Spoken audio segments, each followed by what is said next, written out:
Il y a deux types de personnes dans le monde. Il y a les gens qui font les choses exprès et il y a les gens qui sont passifs. Maintenant, les gens passifs sont des gens qui veulent que quelque chose de bien arrive. Mais ces gens ne feront pas vraiment beaucoup pour que ça arrive. Ils ont beaucoup de souhaits, mais pas de volonté. Et puis, il y a les gens qui lisent la parole, ils savent ce qui est bon, et ils le font avec l'aide de Dieu, ce que nous ne pouvons pas faire sans la volonté de Dieu. Établissons cela d'abord. Mais voici l'autre chose dont nous devons nous rappeler, c'est que tout ce que Dieu nous demande de faire, il nous donne la capacité de le faire. Tout ce que vous sentez que Dieu vous demande de faire, il vous donne la capacité de le faire. Tout ce que nous devons faire est juste de nous appuyer sur lui. Dieu, j'ai besoin de toi, je ne peux rien faire sans toi. Donnez-lui la louange et la gloire et vous laisserez ce flux de puissance entrer dans vos vies tout le temps. Et alors, j'ai décidé que je parlerai de l'attitude. Nous avons parlé de la puissance de l'attitude. Comment avoir une attitude visant vers le haut au lieu d'avoir une attitude visant vers le bas. Si vous visez vers le haut, vous aurez une vie meilleure que la moyenne. Et si vous visez vers le bas, alors vous serez toujours plus bas que la moyenne. Nous aurons toujours moins que Dieu veut que nous ayons. Maintenant, tout le monde veut avoir une bonne vie. Tout le monde veut avoir une bonne vie. Mais pas tout le monde, même ici, fait ce que vous avez besoin de faire pour avoir cette bonne vie. C'est vraiment que la passivité est l'une des plus grandes tromperies du diable. C'est l'attitude de « je veux ça, mais… » Ils agissent d'après ce qu'ils ressentent. Ils attendent de le sentir avant de le faire. Ils attendent que tout le reste du monde le fasse. Il y a très peu de gens dans le monde, quand vous considérez toute chose, qui sont prêts à faire ce qui est juste, même s'ils sont les seuls qu'ils connaissent qui le font. Nous sommes beaucoup trop affectés par la foule et par ce que les autres font. Et Dieu cherche des personnes qui nageront contre le courant alors que tous les autres flottent avec le courant. C'est facile de flotter, mais aller à contre-courant n'est pas aussi facile. Alors ce matin, je vous parlerai d'avoir une attitude patiente. Dans le deuxième enseignement, je vous enseignerai à propos d'avoir une attitude désintéressée, parce que je crois vraiment qu'il y a un appel pour nous de nous lever et de compter dans ces jours où nous vivons. Il y a 5 régions dont on parlera dans l'impatience. Il y a beaucoup de choses envers lesquelles nous pouvons être impatients, et certains sont impatients envers certaines choses, mais pas impatients envers d'autres. J'ai vaincu certains degrés d'impatience dans ma vie parce que, pour être honnête, l'impatience est probablement ma plus grande faiblesse. J'ai une personnalité forte et colérique. Si je vous dis de faire cela, faites-le bien. Ne me faites pas vous le redire. Alors, c'est comme ça que j'ai commencé. Dieu merci, je ne suis plus comme cela. Je pourrais glisser dans cette direction de nouveau si je ne continue pas de travailler sur cette attitude. Alors si vous n'avez pas besoin de cela aujourd'hui, je serai heureuse de prêcher pour moi-même. Amen.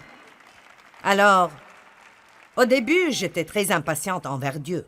Comme je ne comprenais pas pourquoi Dieu ne faisait pas ce que je voulais qu'il fasse. Et même les choses dont Dieu promet dans sa parole qu'il les fera, il ne les fait pas toujours d'après notre programme. Ça ne vous frustre pas quand vous savez que Dieu peut faire quelque chose et ce ne serait pas difficile pour lui du tout, mais pourtant il ne le fait pas? Alors, si tu peux le faire en 5 ans, pourquoi tu ne pourrais pas le faire en 1 an? Pourquoi ai-je dû passer par toutes ces choses? Éventuellement, vous apprenez que quoi que vous fassiez, vous ne pousserez pas Dieu. Alors, quoi que vous attendez maintenant, vous feriez mieux d'apprendre à attendre. Parce que l'attente est un fait dans la vie. Nous attendons tous, mais certaines personnes attendent mieux que d'autres personnes. Alors facilitez-vous la chose. Dites mon temps est entre tes mains. Je sais que tu as un plan pour moi. Aucun démon de l'enfer et aucune personne sur terre peut vous garder de ce que Dieu a pour vous au moment parfait quand vous êtes préparé et prêt. Il y a beaucoup de choses que Dieu a préparées pour nous, mais il doit nous préparer pour ces choses qu'il nous a destinées. Je vous le dis, c'est dur, parfois, quand vous avez un rêve et vous le voyez si clairement. Oh, mon Dieu, vous le voyez si clairement, et vous savez que c'est ce que Dieu veut pour vous. C'est difficile de comprendre souvent, même si c'est exactement vrai que Dieu a préparé cela pour vous, qu'il doit vous préparer maintenant pour ce qu'il a pour vous. Pas tout le monde est prêt pour tout quand il pense l'être. Nous pensons que nous sommes prêts, mais pas toujours. L'impatience avec les gens. Combien sont impatients avec les gens? Vous savez, pensons juste à certaines des choses envers lesquelles nous pouvons être impatients quand il s'agit des gens. Disons juste, comment agissez-vous quand vous attendez dans une file? Et si vous avez un caissier lent? Ou un caissier qui est nouveau et qui ne sait pas ce qu'il fait? Ou si la personne devant vous a 3 articles sans étiquette et puis ils doivent aller chercher dans le magasin pour trouver les prix? D'accord, vous voyez, je deviens bonne dans ceci. Je peux faire ça, parce que j'ai presque perdu mon salut avec des caissiers lents il y a 30 ans. Je veux dire, c'était comme si j'avais ma broche chrétienne brillante en cristal. Et vous savez, tous mes bijoux chrétiens, et j'étais dans la file du magasin. J'avais 3 enfants alors, et ils me rendaient folle, et j'avais mon plan, je voulais amener ces prévisions, en finir avec cette file, les ramener à la maison, les ranger, et puis faire quelque chose d'autre. J'avais mon plan, ne gâchez pas mon plan. Quelqu'un est comme ça? D'accord. Et alors, je suis arrivée à un point où je priais à propos de quelle file je devrais suivre. Je me tenais là, d'accord, Seigneur. Tu sais déjà ce qui va se passer. Tu sais que je suis pressée. Laquelle de ces files ira le plus vite? Et malgré tout ce que je faisais, je terminais toujours. Dans celle qui est plus lente, quelque chose sera brisé. Il n'y a pas de prix. Et je vous dis quoi? Si vous pouviez mourir à cause de la frustration, je serais morte parce que ça m'aggravait autant que cela. Je ne comprenais pas. Dieu, qu'est-ce que tu fais avec moi? Et puis je commençais à dire, je te chasse Satan, je te chasse au nom de Jésus. Tu ne me voleras pas ma joie, tu ne me voleras pas ma paix.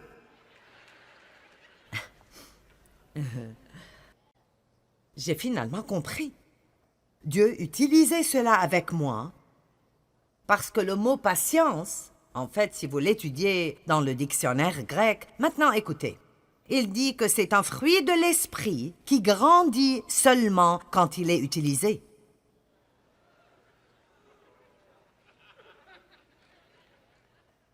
On ne peut pas prier pour que vous l'ayez.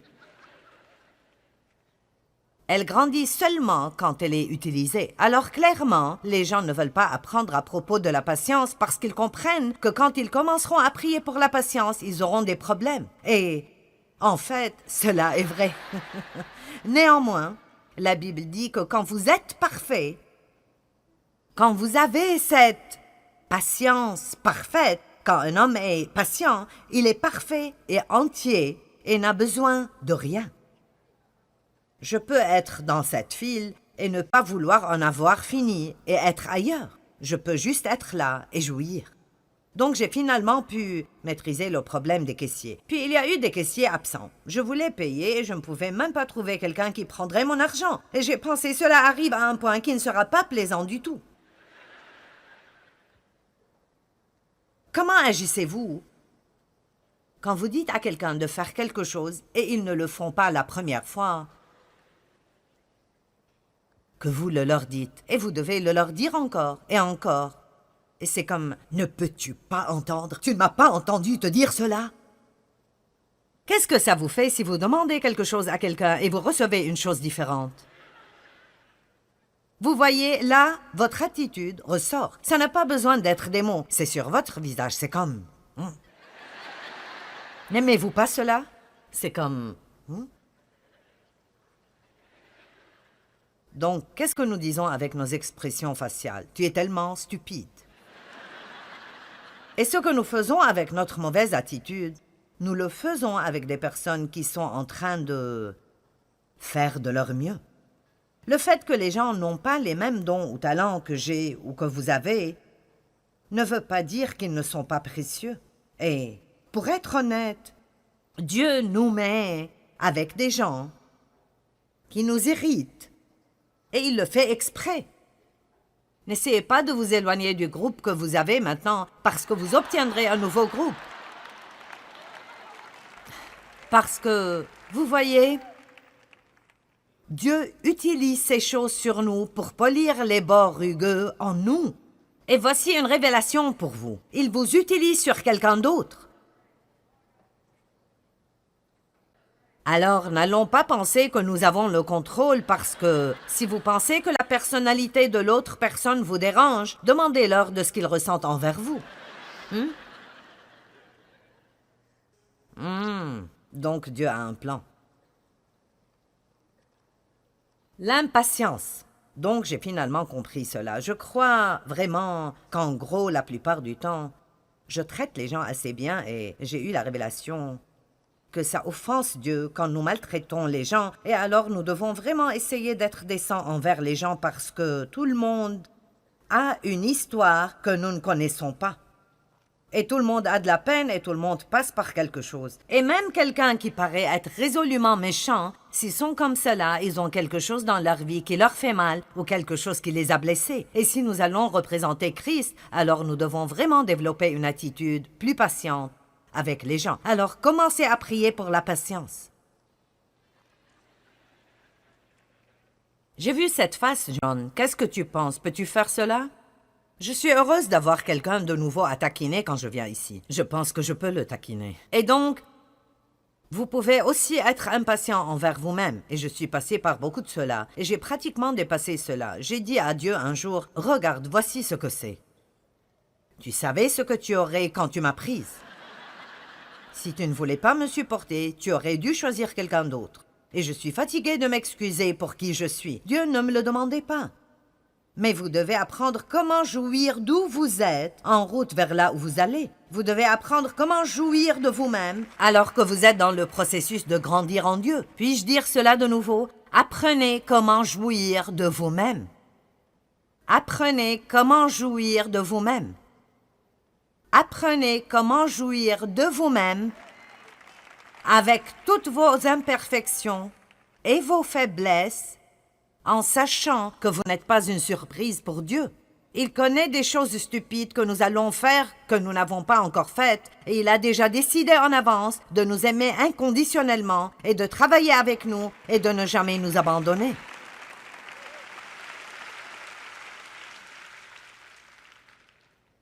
Soyez patient envers vous-même.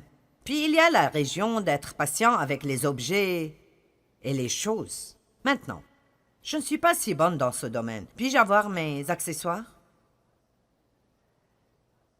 Il y a quelque chose avec quoi j'ai un grand problème. Priez pour moi. Et c'est l'emballage. Je veux dire, je pourrais perdre mon salut à cause des emballages. Ceci est une bouteille de gouttes pour les yeux. Je les ai sortis ce matin et j'ai dit « Oh non !»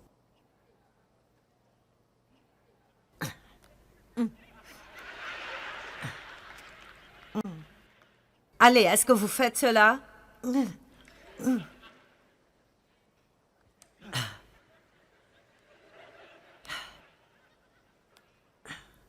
Ah. Et puis je dis, quel est le problème des gens? Ils vous vendent ces choses et ils ne s'attendent pas à ce que vous les ouvriez. Eh bien, maintenant, Dave dirait, pourquoi ne prends-tu pas une paire de ciseaux pour couper cela? Parce que ça me demanderait de la patience de marcher pour trouver les ciseaux et revenir et faire cela. Je n'aime pas ça. Puis vous avez le rince-bouche. Oh mon Dieu, pas encore, je vais... Et vous voyez, j'ai ceci. Oh, celle-là commence. Hey! Oh, mais ça ne marche toujours pas. Donc, cette année, les emballages sont mon but. Je vais arriver à un point où je suis libérée d'être contrariée par les emballages. Mais vous savez, la façon d'être libérée de quelque chose est de le faire encore et encore et encore et encore, jusqu'à ce que ça ne vous gêne simplement plus. Vous mourrez finalement à cela. Vous voyez, maintenant, je peux me retrouver dans une file lente et je me dis... Pas cette fois, Satan. Déjà vu, déjà fait. Je garderai ma paix. Ah ah, mais le truc des emballages, je dois toujours le maîtriser. J'ai aussi un autre petit problème que je vous dirai. J'ai un épi de cheveux juste là. Et je vous montrerai ce qu'il fait. Vous voyez cela? D'accord. Quoi qu'on fasse avec ces cheveux, ils ressortiront comme ça, alors je les réarrange. Hier, je me suis énervée et j'ai pensé, je vais les couper. Alors... j'ai sorti mes ciseaux, maintenant je les ai rendus trop courts, alors ça a fait que c'est de loin pire. Combien d'entre vous ont des choses comme ça dans vos vies? Juste une petite chose qui est simplement insupportable. Et puis, il y a toute cette région de... Et c'est l'un de mes buts. Ces deux dernières sont juste mes problèmes. Vous ne pouvez pas vous donner sur ce que vous faites, parce que mentalement, vous êtes déjà à la chose suivante. Certains d'entre vous sont ici ce matin, mais vous n'êtes pas ici parce que vous pensez déjà à ce dont vous devez faire quand vous rentrez. Et alors, nous ne sommes jamais nulle part avant d'avoir notre pensée où nous sommes. Si notre corps est quelque part, ça ne veut pas dire que nous y sommes. Et je ne sais pas, je pense que ça fait partie de ma personnalité colérique et agressive, mais cela m'est difficile de rester où je suis. Je suis toujours, en quelque sorte, en chemin vers la chose suivante, parce que je suis résolue, je suis agressive et j'ai un plan. Nous faisons ceci, allons faire cela. Donc, j'ai cette manie, quand je suis en voiture, quand nous nous approchons de notre maison, et elle est visible, j'enlève la ceinture de sécurité et je me prépare à descendre du véhicule. Il n'y a pas longtemps, ma fille m'a dit « Maman, pourrais-tu me laisser parquer la voiture avant d'en descendre ?» Quand nous garons dans un parking, je suis hors de la voiture, j'ai toutes mes affaires et je suis dans le magasin et Dave est toujours en train de prendre ses affaires de la voiture. Et je dis « Comment est-ce possible de prendre si longtemps pour sortir de voiture? Qu'est-ce que tu fais ?» Combien d'entre vous sont vraiment des personnes rapides? D'accord. Combien d'entre vous sont plus détendus, lents et vous lassez de ceux qui sont rapides? Et je peux très bien vous garantir qu'une personne rapide est mariée à une lente et une personne lente est mariée à une rapide. Allons maintenant. C'est comme, d'accord Dieu, est-ce que nous nous amusons ou pas? Ceci est, après 47 ans, ceci n'est plus amusant du tout. Je vous le dis, ce verset dans la Genèse, qui dit que l'homme laissera son père et sa mère et s'attachera à sa femme, et les deux deviendront une seule chair, n'est-ce pas magnifique? Mais je vous le dis, c'est le fait de devenir qui est le problème. Et c'est un problème continu et un problème sans fin. Très bon. Maintenant, allons droit au but et revenons au sérieux. Tout d'abord, si vous n'avez pas de patience envers Dieu, si je n'ai pas de patience envers Dieu, j'irai dans ce que la Bible appelle les œuvres de la chair. Et les œuvres de la chair sont mes idées géniales à propos de comment obtenir ce que je veux, quand je le veux, au lieu d'attendre Dieu. Et je vous le dis, nous faisons certains des dégâts les plus ridicules dans nos vies en essayant de dépasser Dieu. Nous le voyons dans Genèse. Je ne prendrai pas le temps de raconter toute l'histoire, mais sûrement vous réaliserez que quand Dieu a promis à Abraham et Sarah qu'ils auraient un enfant et l'enfant ne venait pas, ne venait pas, ne venait pas, ils ont été fatigués d'attendre. Sarah a une idée de génie. Vous avez déjà eu une idée de génie? D'accord. Eh bien, j'avais beaucoup d'idées géniales, et elles sont quelque chose comme ça. Vous y vivez votre vie. Et vous dites, je sais ce que Dieu veut que je fasse. Votre mari n'est pas sauvé, alors vous pensez, ou votre mari est quelqu'un qui a une mauvaise attitude. Vous avez déjà décidé que vous allez acheter ces 5 livres à propos de l'attitude, et vous allez ouvrir ces livres et les mettre partout où vous pouvez dans la maison, parce que maintenant vous avez un plan pour réparer son attitude. Combien d'entre vous savent que rien ne marche si ça ne vient pas de Dieu? Écoutez, il est l'auteur et le consommateur, et il m'a déjà dit, je ne suis pas obligé de finir quelque chose que je n'ai pas commencé. Si vous commencez, c'est votre bébé. Donc nous devons vraiment apprendre comment faire les œuvres de Dieu et ne pas faire les œuvres de la chair. Vous dites, eh bien, comment puis-je les discerner? Eh bien, les œuvres de la chair sont des œuvres qui ne marchent pas. C'est nous qui essayons de faire que quelque chose arrive quand ça n'arrivera simplement pas, et nous ne comprenons pas pourquoi ça n'arrive pas, et nous disons alors cela. Dieu, j'ai vraiment fait tout ce que je sais faire. Et je ne comprends pas pourquoi ceci ne marche pas. Et puis parfois nous devenons très dramatiques et cela n'impressionne pas Dieu du tout. Et nous tombons même par terre. C'est fini. J'abandonne. C'est fini. J'abandonne. Que veux-tu que je fasse? Allez, vous connaissez quelqu'un qui fait ça? Eh bien, la vérité est que Dieu ne nous demande pas de faire quoi que ce soit, excepté croire. Et puis, quand nous obtenons une instruction de lui, visiblement pour faire ce que nous croyons que Dieu nous dit de faire, nous devons apprendre comment arrêter les œuvres de la chair. Je me suis presque détruite à cause des œuvres de la chair, en essayant de faire grandir mon ministère, en essayant de changer mon mari, en essayant de changer mes enfants, en essayant de me changer moi-même, en essayant de ne pas essayer. Je veux dire vraiment... Si quelqu'un aurait pu mourir à cause de la frustration, ce serait moi. Et j'ai finalement réalisé que la frustration est égale aux œuvres de la chair. Quand vous vous sentez frustré, maintenant écoutez. À chaque fois que vous vous sentez frustré, ou je me sens frustré, c'est parce que j'essaie de faire que quelque chose arrive que seul Dieu peut provoquer. M'avez-vous entendu? Allez, ceci vaut d'être mis sur une pancarte. J'en avais une chez moi pendant longtemps. Les œuvres de la chair sont égales à la frustration. J'ai dû mettre cela sur mon miroir, j'ai dû le mettre sur mon frigo, parce que j'étais juste très agressive, active genre. Trouve un plan, trouve une idée et fais-le, ce genre de personne. Eh bien, j'ai finalement dépassé cela. Mais certains d'entre vous ici, probablement, ne l'ont pas fait. Vous êtes probablement toujours dans cette phase et vous essayez de vous débarrasser de choses que seul Dieu peut enlever. Vous essayez de changer les gens, ce qui est quelque chose que seul Dieu peut faire.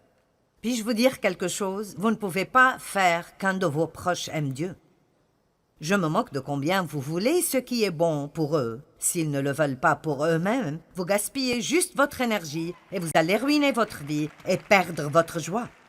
Et la meilleure chose à faire est de prier pour eux et de laisser Dieu travailler. Et laissez-moi juste vous dire, quand vous priez pour quelqu'un, ne vous attendez pas à ce qu'il agisse mieux. Ils seront probablement pires avant d'agir mieux. Vous dites pourquoi? Parce que quand vous priez pour les gens, Dieu commence à agir en eux. Et quand Dieu agit en nous, si nous ne sommes pas prêts à nous donner, ça nous fait agir d'une manière pire. Avez-vous déjà dit, eh bien, cela n'a pas marché? Ils sont pires qu'avant. Je priais pour Dave pour qu'il n'aime plus le sport autant parce que je n'aimais pas, et je ne voulais pas qu'il l'aime parce que je n'aime pas.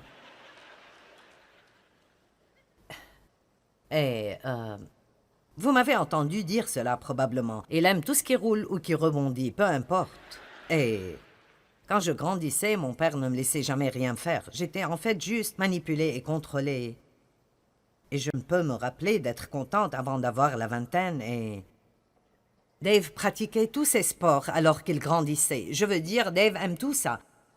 J'ai commencé à prier pour lui pour qu'il ne fasse pas tant de ceci et tant de cela, et j'essayais de l'amener à changer. Une fois, je suis entrée dans la chambre où il regardait un soir un match de foot, écoutait un match de baseball et faisait briller ses clubs de golf, et j'ai pensé, vous savez quoi? Cela ne marche pas.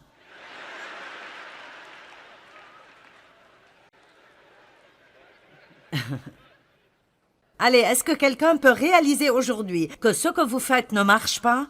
Quelqu'un? Ça ne marche pas, hein? Alors pourquoi ne pas prendre des vacances quand il s'agit des œuvres de la chair et laisser Dieu être Dieu dans votre vie? Amen?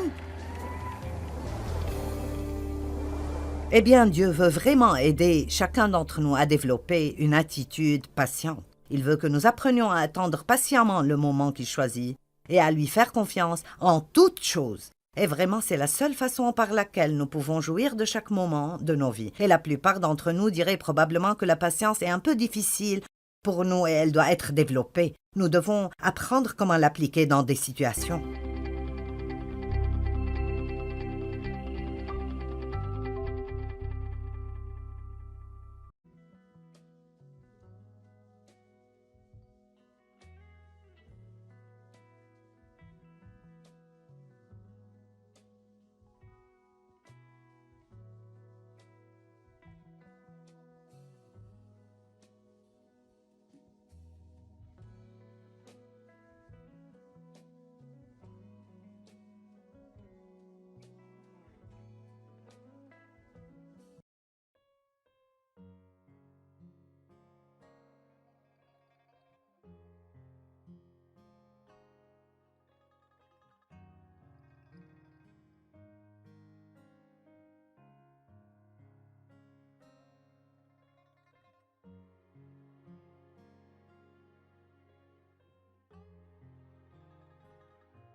Allez, est-ce que quelqu'un peut réaliser aujourd'hui que ce que vous faites ne marche pas?